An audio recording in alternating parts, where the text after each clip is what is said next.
नमस्कार साथियों, मेरा नाम है एस एन भारती और आपका स्वागत है सानवी जीएस चैनल और निखिल कोचिंग सेंटर के नए वीडियो में। आज है 26 अक्टूबर 2024। हम लोग 26 अक्टूबर 2024 से जितने भी करंट अफेयर्स के महत्वपूर्ण क्वेश्चन बन सकते हैं उस सभी पर डिस्कस करेंगे। पीडीएफ आप हमारे टेलीग्राम चैनल से डाउनलोड कर सकते हैं, जिसका लिंक मैंने इस वीडियो के डिस्क्रिप्शन में दे दिया है, तो आप इस लिंक पर जाकर टेलीग्राम चैनल ज्वाइन कर सकते हैं। चलिए शुरुआत करते हैं हम लोग पहले क्वेश्चन से।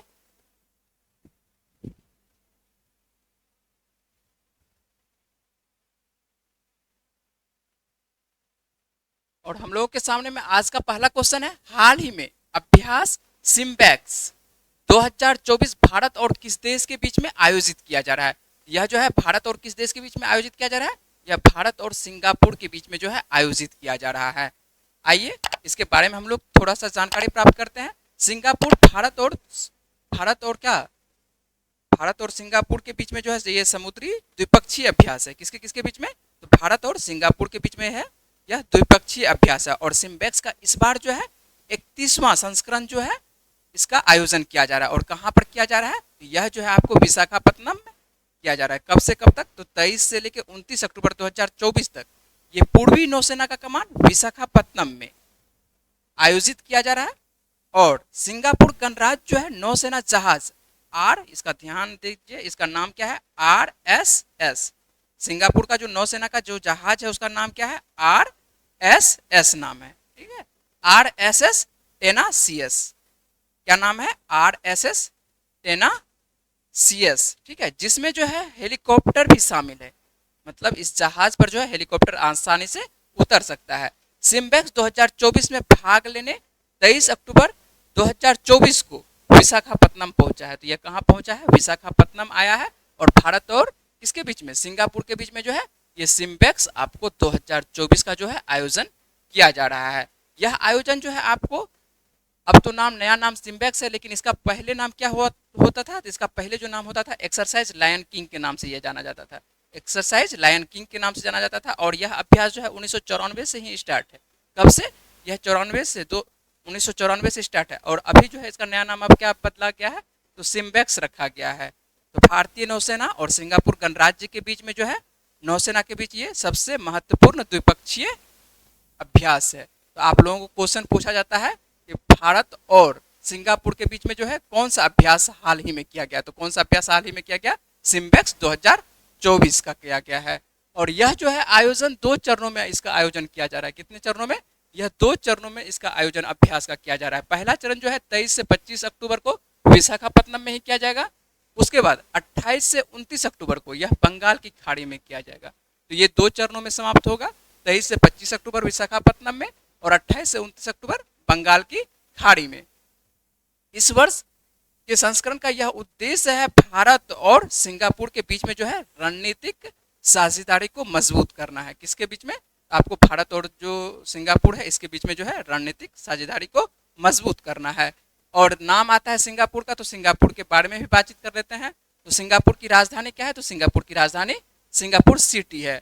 और यहाँ पर जो मुद्रा चलती है, कौन सी मुद्रा चलती है? डॉलर मुद्रा चलती है। और यहाँ पर वर्तमान में यदि प्रधानमंत्री देखते हैं हम लोग, तो सिंगापुर के कौन है वर्तमान प्रधानमंत्री? लॉरेंस वोंग हैं। ठीक है, चलते हम लोग आगे।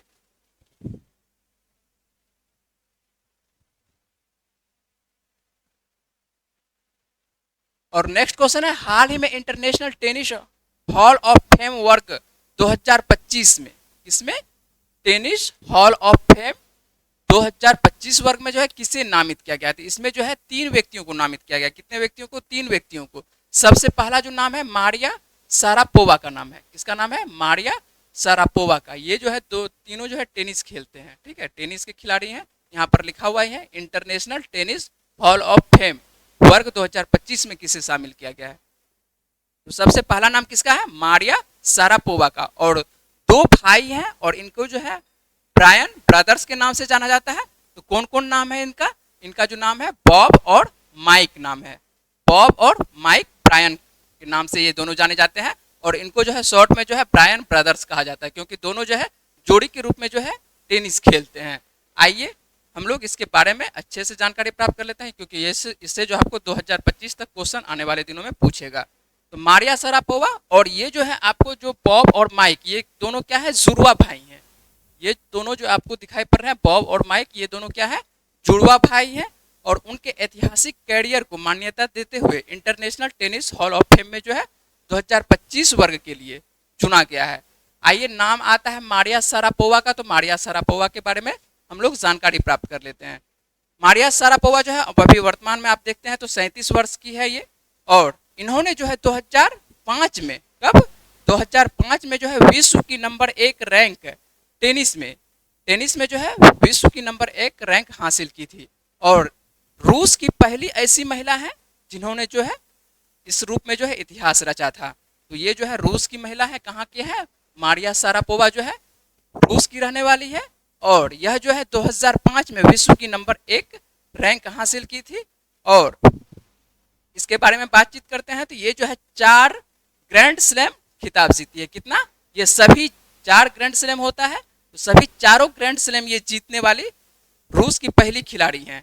उसके बाद इन्होंने जो है आपको ओलंपिक 2012 में जो है, ओलंपिक 2012 में इन्होंने रजत पदक जीता था। क्या जीता था 2012 में, इन्होंने जो है आपको ओलंपिक में, ध्यान दीजिएगा, तो ओलंपिक 2012 कहाँ पर होता है, लंदन में होता है। और यहीं पर टेनिस में जो है इन्होंने आपको मारिया शरापोवा जो है रजत पदक जीतती है।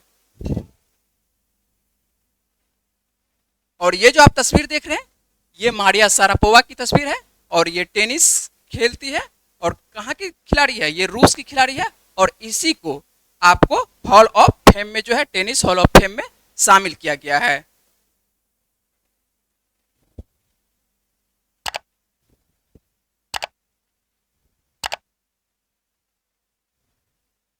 आप लोग समझ चुके होंगे, आंसर आप लोगों का जो है बन चुका होगा यहाँ पर जो है आसानी से। चलिए हम लोग आगे चलते हैं हम लोग और इसके बारे में बातचीत कर लेते हैं। ब्रायन लायर्स के बारे में बात है, ब्रायन जो है आपको ब्रायन ब्रदर्स, इसके बारे में बातचीत करते हैं। तो ब्रायन ब्रदर्स जो है, आइए दोनों के बारे में हम बातचीत कर लेते हैं। इनको जो है जुड़वा भाई के रूप में जाना जाता है, ये तो आपको बता ही चुके कि जुड़वा भाई बॉब और माइक के रूप में जाना जाता है। और ये क्या खेलते हैं, टेनिस के ये भी खिलाड़ी हैं। और ये जो दोनों है जोड़ी के रूप में खेलते हैं, युगल रूप में खेलते हैं, ठीक है, युगल टीम बना के खेलते हैं। और इनके कैरियर में जो है 16 ग्रैंड स्लैम खिताब है। कितना है, 16 ग्रैंड स्लैम खिताब है। और ओलंपिक में इन्होंने जो है स्वर्ण पदक जीता है। क्या जीता है, ओलंपिक में इन्होंने स्वर्ण पदक जीता है। और दुनिया की नंबर 1 टीम के रूप में जो है इनका रिकॉर्ड 438 सप्ताह तक रहा था। कितने दिनों तक, 438 सप्ताह तक रहा था। और साथ में इनके पास जो है 39 एटीपी मास्टर्स और 1000 चैंपियनशिप का जो है, 1000 चैंपियनशिप सहित 119 खिताब शामिल है। तो समझ सकते हैं कि कितने महत्वपूर्ण खिलाड़ी हैं अमेरिका के। तो अमेरिका के जो है इनको जो है आपको, इन्हें भी जो है हॉल ऑफ फेम में जो है शामिल किया गया, टेनिस हॉल ऑफ फेम में शामिल किया गया है। तो 3 खिलाड़ी को याद रखिएगा कि आपको शामिल किया गया, किसको किसको, तो मारिया शरापोवा को, उसके बाद ब्रायन ब्रदर्स को शामिल किया गया है। आइए हम लोग नेक्स्ट क्वेश्चन पर चलते हैं और नेक्स्ट क्वेश्चन हम लोग देखते हैं कि नेक्स्ट क्वेश्चन कौन सा है। तो नेक्स्ट क्वेश्चन हम लोग सामने में है, भारत सरकार ने डॉक्टर नीना मल्होत्रा को, किसके बारे में बातचीत किया जा रहा है, नीना मल्होत्रा को किस देश में जो है भारत का अगला राजदूत नियुक्त किया है। किसके बारे में बातचीत किया जा रहा है, नीना मल्होत्रा के बारे में बातचीत किया जा रहा है। और नीना मल्होत्रा को जो है किस देश में भारत का अगला राजदूत नियुक्त किया है, इसे जो है आपको स्वीडन का नियुक्त किया गया है। कहाँ पर, इसे जो है राजदूत के रूप में जो है कहाँ नियुक्त किया गया है, स्वीडन में नियुक्त किया गया है। भारत सरकार ने जो है डॉक्टर नीना मल्होत्रा को स्वीडन में भारत का अगला राजदूत नियुक्त किया है। वर्तमान में यदि देखते हैं तो ये कहाँ पर है और क्या है, ये वर्तमान में जो है विदेश मंत्रालय में विशेष कार्य अधिकारी हैं। क्या है, विदेश मंत्रालय में जो है विशेष कार्य अधिकारी के रूप में ये कार्यरत है। और डॉक्टर मल्होत्रा जो है 1992 बैच की भारतीय विदेश सेवा अधिकारी हैं। किस बैच की, 1992 बैच की जो है भारतीय विदेश सेवा अधिकारी हैं। वे पहले इटली सैन मेरिनो गणराज्य में जो है आपको, इटली और सैन मेरिनो गणराज्य और रोम में संयुक्त राष्ट्र संगठन में भारतीय राजदूत के रूप में ये काम कर चुकी है। और नाम आता है यहाँ पर किसका राजदूत बनती है, किस देश का, तो स्वीडन का बनती है। तो स्वीडन के बारे में हम लोग देख लेते हैं। तो स्वीडन की राजधानी क्या है, तो स्वीडन की राजधानी आपको स्टॉकहोम है। और मुद्रा यहाँ पर कौन सी चलती है, तो क्रोना मुद्रा चलती है। और प्रधानमंत्री वर्तमान में कौन है, तो यहाँ पर जो प्रधानमंत्री वर्तमान में है आपको उल्फ क्रिस्टरसन है। कौन है, उल्फ क्रिस्टरसन है यहाँ पर आपको स्वीडन के प्रधानमंत्री। और ये जो आप तस्वीर देख रहे हैं यही है डॉक्टर नीना मल्होत्रा। और इन्हीं को जो है स्वीडन का अगला राजदूत के रूप में जो है नियुक्त किया गया है। किसे नियुक्त किया गया है? तो नीना मल्होत्रा को नियुक्त किया गया है। चलिए हम लोग नेक्स्ट क्वेश्चन पर चलते हैं।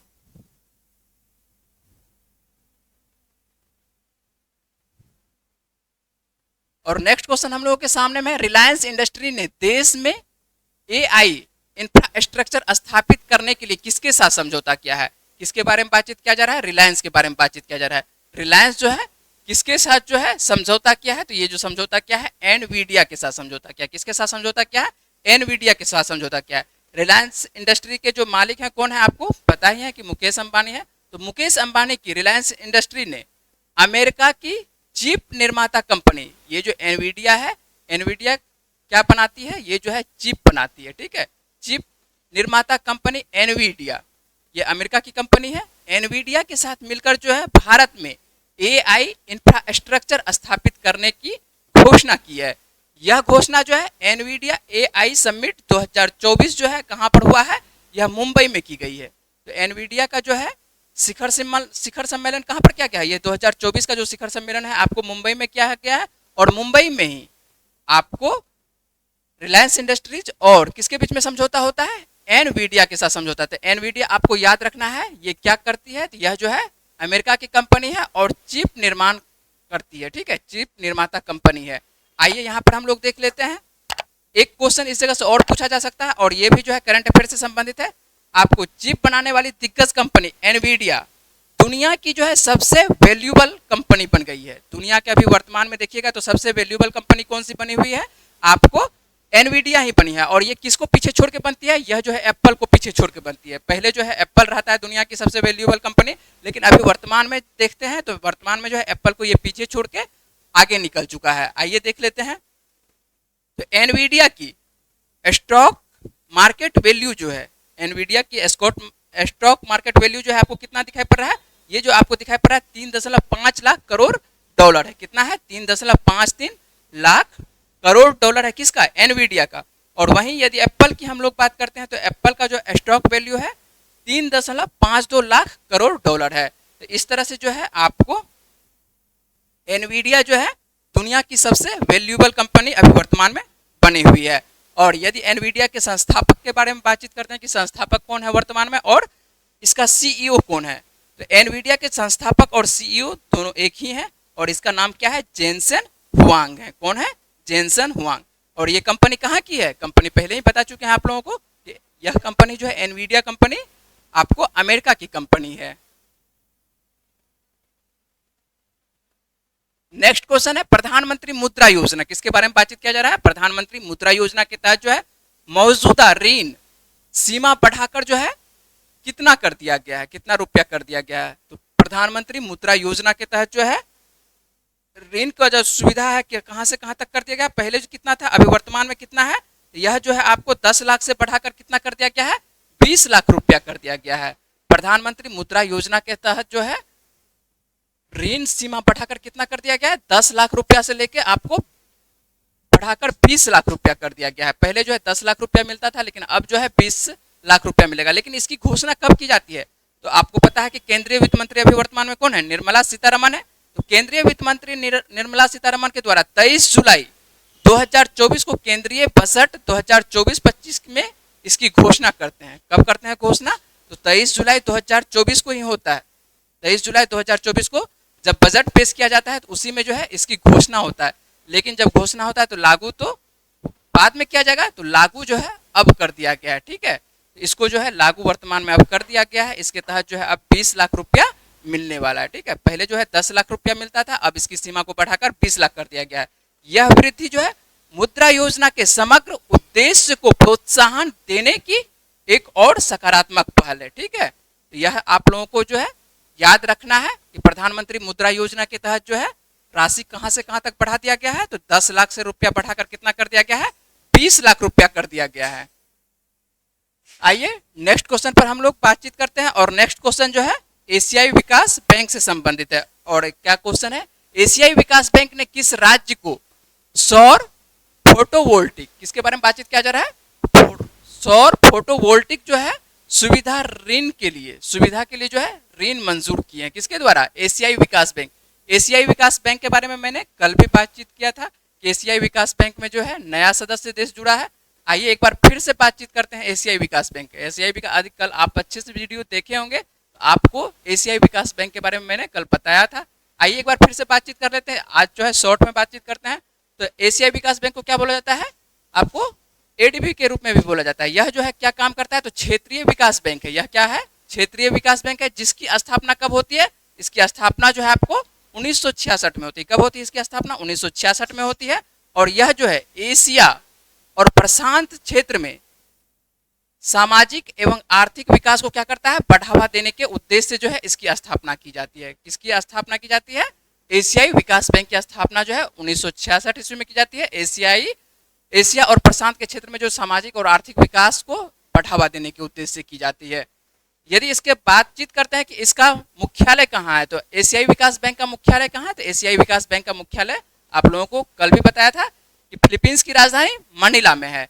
और आज नाम आ रहा है असम का, तो हम लोग असम के बारे में बातचीत करते हैं। तो असम की राजधानी क्या है, तो असम की राजधानी सिंपल है, दिसपुर है। और वर्तमान में मुख्यमंत्री कौन है असम के, तो असम के जो वर्तमान में मुख्यमंत्री हैं हेमंत बिस्वा शर्मा हैं। और राज्यपाल कौन है, तो आपको यहाँ पर जो है असम के राज्यपाल हैं लक्ष्मण प्रसाद आचार्य हैं। कौन है, लक्ष्मण प्रसाद आचार्य हैं। और लोकसभा की यदि सीट की बात करते हैं कि लोकसभा की कितनी सीटें आपको असम से आती है, तो लोकसभा की कितनी सीटें आती है, 14 सीटें आती है। जबकि राज्यसभा की कितनी सीटें आती है, तो राज्यसभा की असम से 7 सीटें आती है। आइए नेक्स्ट क्वेश्चन पर हम लोग चलते हैं। और नेक्स्ट क्वेश्चन हम लोगों के सामने में कौन सा है, वाइब्रेट इंडिया के बारे में। वाइब्रेट इंडिया के लिए जो है पीएम युवा उपलब्धि छात्रवृत्ति पुरस्कार योजना किस मंत्रालय ने लागू किया है। सीधा क्वेश्चन पूछा जाता है कि छात्रवृत्ति पुरस्कार योजना किस मंत्रालय के द्वारा जो है लागू किया गया है। तो यह जो है आपको सामाजिक न्याय और अधिकारिता मंत्रालय के द्वारा जो है इसको लागू किया गया है। किसके द्वारा, तो सामाजिक न्याय और अधिकारिता मंत्रालय। डायरेक्ट क्वेश्चन पूछा जाता है कि पीएम युवा उपलब्धि छात्रवृत्ति पुरस्कार योजना जो है किस मंत्रालय के द्वारा लागू की जाती है। यदि आप लोग क्वेश्चन बनाते होंगे, शाम में जो है चलता है बिहार दरोगा का टेस्ट सीरीज, तो उसमें आपको पता चलता होगा कि किस तरह का क्वेश्चन पूछा जाता है। डायरेक्ट क्वेश्चन पूछता है कि पीएम युवा उपलब्धि छात्रवृत्ति पुरस्कार योजना किसके अंतर्गत आता है, तो सामाजिक न्याय और अधिकारिता मंत्रालय के अंतर्गत आता है। और इसका उद्देश्य क्या है, तो उद्देश्य हम लोग देख लेते हैं। इसका जो उद्देश्य है, अन्य पिछड़ा वर्ग, आर्थिक रूप से पिछड़े वर्ग और विमुक्त जनजातियों के छात्रों को उनके प्रारंभिक वर्षों के दौरान गुणवत्तापूर्ण शिक्षा तक जो है पहुंच प्रदान करना है। क्या करना है, उनके प्रारंभिक वर्षों के दौरान जो है गुणवत्तापूर्ण शिक्षा तक जो है पहुंच प्रदान करना है। किनके, यहाँ पर जो है अन्य पिछड़ा वर्ग लिखा हुआ है, आर्थिक रूप से जो पिछड़े वर्ग हैं, और उसके बाद जनजातियों के छात्रों के लिए। ठीक है।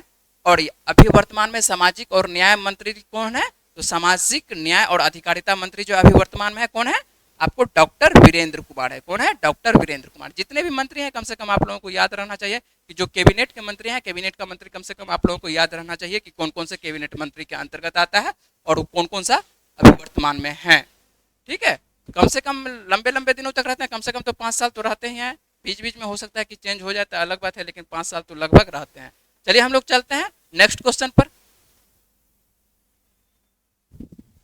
और नेक्स्ट क्वेश्चन जो है पाकिस्तान से संबंधित है। किससे है, पाकिस्तान से संबंधित है। और क्वेश्चन है कि पाकिस्तान का अगला क्या है, पाकिस्तान का अगला जो है आपको न्यायाधीश किसे नियुक्त किया गया, मुख्य न्यायाधीश के बारे में बातचीत किया जा रहा है। पाकिस्तान का अगला मुख्य न्यायाधीश किसे नियुक्त किया गया है, क्या है, पाकिस्तान का अगला मुख्य न्यायाधीश किसे नियुक्त किया गया है। तो अगला मुख्य न्यायाधीश जो है याहिया अफरीदी को नियुक्त किया गया। किसे नियुक्त किया गया है, याहिया अफरीदी को नियुक्त किया गया। पाकिस्तान के राष्ट्रपति वर्तमान में कौन है, आसिफ अली जरदारी हैं।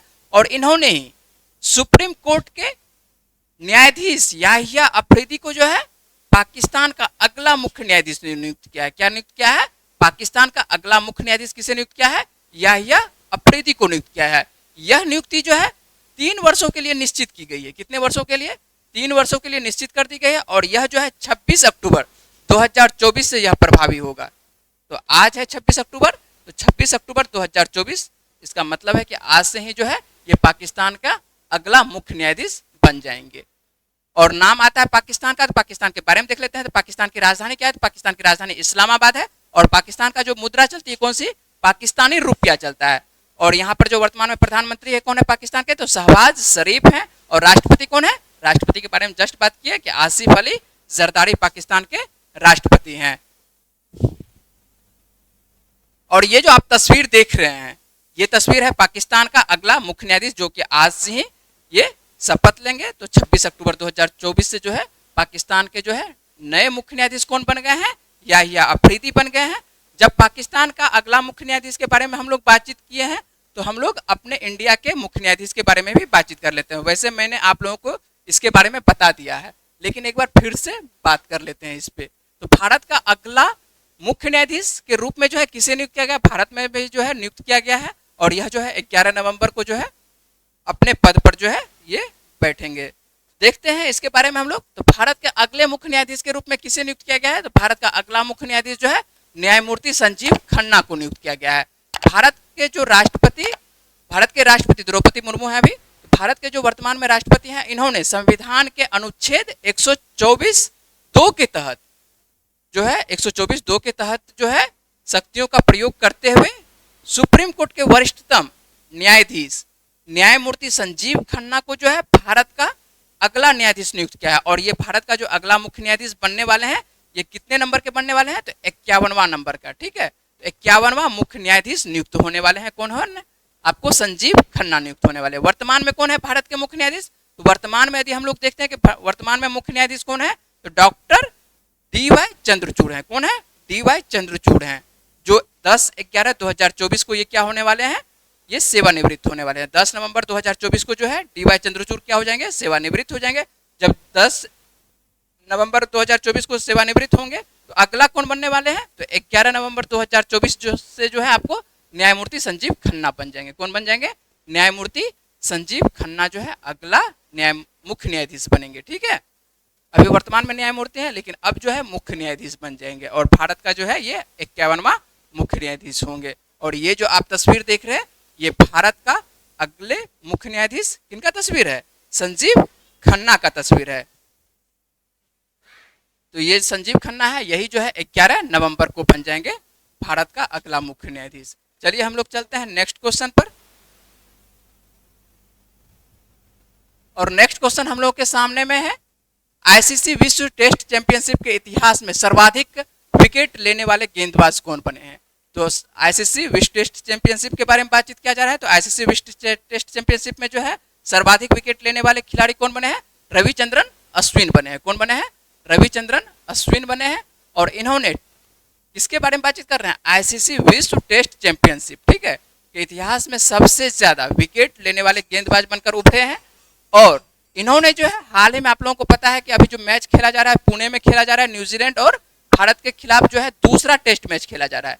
द्विपक्षीय एक तरह से जो मैच खेला जा रहा है, श्रृंखला हो रहा है। इसमें जो है आपको पुणे और किसके बीच, पुणे में खेला जा रहा है, भारत और न्यूजीलैंड के बीच में खेला जा रहा है, या दूसरा टेस्ट मैच खेला जा रहा है। और यहीं पर रविचंद्रन अश्विन ने जो है 3 विकेट हासिल करके जो है इन्होंने नाथन लियोन का रिकॉर्ड तोड़ दिया। किसका रिकॉर्ड तोड़ा था, नाथन लियोन का रिकॉर्ड तोड़ा था।